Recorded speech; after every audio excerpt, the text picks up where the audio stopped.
Hello বন্ধুরা, আমি আজকে বানাচ্ছি বিহারি স্টাইল আলু ভাজা। প্রথমে শুরু করে আলুগুলো কেটে রেখেছি, জল ঝরিয়ে রেখেছি। জল ঝরছে ওদিকে আলুটা, এইদিকে আমি কড়াই গরম করে তেল দিলাম। তেলটা গরম হবে, তেলটা গরম হওয়ার পরে দেব মেথি আর শুকনো লঙ্কা ফোড়ন। প্রথমে আমি দিয়ে দেব মেথি দেওয়ার পরে অল্প করে মেথি দিলাম, পরিমাণ মতো অল্প করে মেথি দেব, বেশি দিলে আবার মুখে লাগলে তেতো লাগবে। অল্প করে মেথি দিলাম, আপনারা ইচ্ছে করলে মেথিটা স্কিপও করতে পারেন। শুকনো লঙ্কাটা এবার দেব তেলের মধ্যে। শুকনো লঙ্কাটা না দিলে, শুকনো লঙ্কা দিলে স্বাদটা ভালো হবে। শুকনো লঙ্কা ফোড়ন দিলাম। কত দেরি করছি, এরকম করলে হয়? এটা তো আমি দেবো না, ঠিক আছে, কিছু হবে।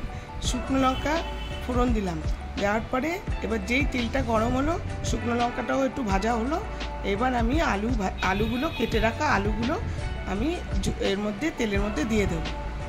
আমার মনে হচ্ছে আলু অনুযায়ী তেলটা একটু কম আছে, তাহলে একটুখানি আমি আরও একটু তেল অ্যাড করছি।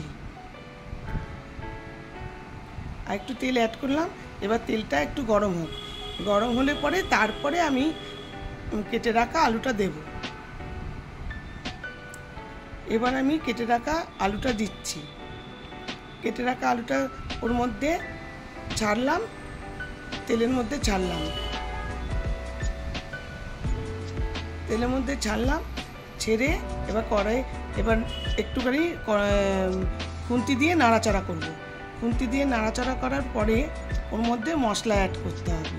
কিছুই না, খুবই সাধারণ মশলা। যে যেরকম ঝাল খান সেই অনুযায়ী ঝাল লঙ্কার গুঁড়ো দিতে পারেন। আবার সেটা স্কিপ করে আপনি লাল কাশ্মীরি লঙ্কার গুঁড়োও দিতে পারেন যদি ঝাল না খান।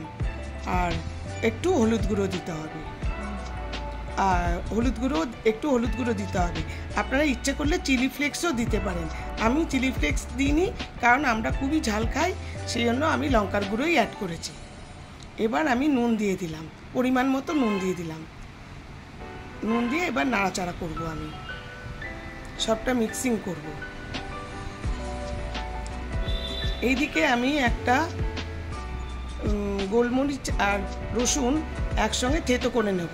এটা নাড়াচাড়া করার পরে খুন্তি দিয়ে নাড়াচাড়া করে সবটা মিক্সিং করব। মশলাটা খুব ভালো করে মশলাটা মিক্সিং করতে হবে, নাহলে নুনটা মশলাটা আলাদা একটায় লেগে থাকলে বাজে লাগবে খেতে।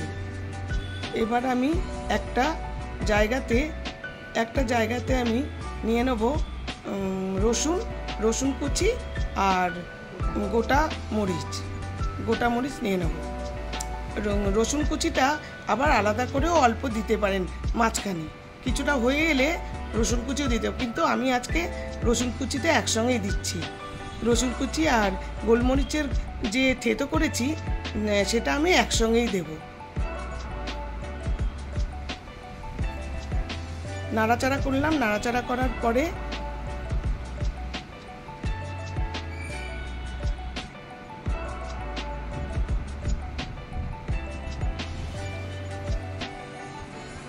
ব্যাস, এবার অনেকটা নাড়াচাড়া করলাম, সব মশলাগুলো মিক্সিং হয়ে গেল। এখনও এবারে ওই গোলমরিচটা আর রসুনটা একসঙ্গে থেতো করব।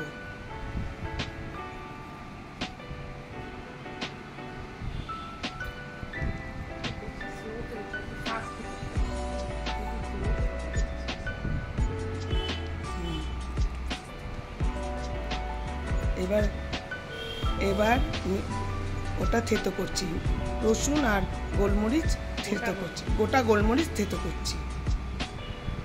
পরিমাণ মতো আপনারা আন্দাজ মতো ওটা নেবেন, যতটা কাটা আলু থাকবে ততটাই নেবেন। একটু রসুন গোলমরিচ একটু বেশি হলেই ভালো, কম হলে ঠিক টেস্টটা আসবে না আর গন্ধটাও উঠবে না। এটা রুটি পরোটা যা দিয়ে খুশি খেতে পারবেন।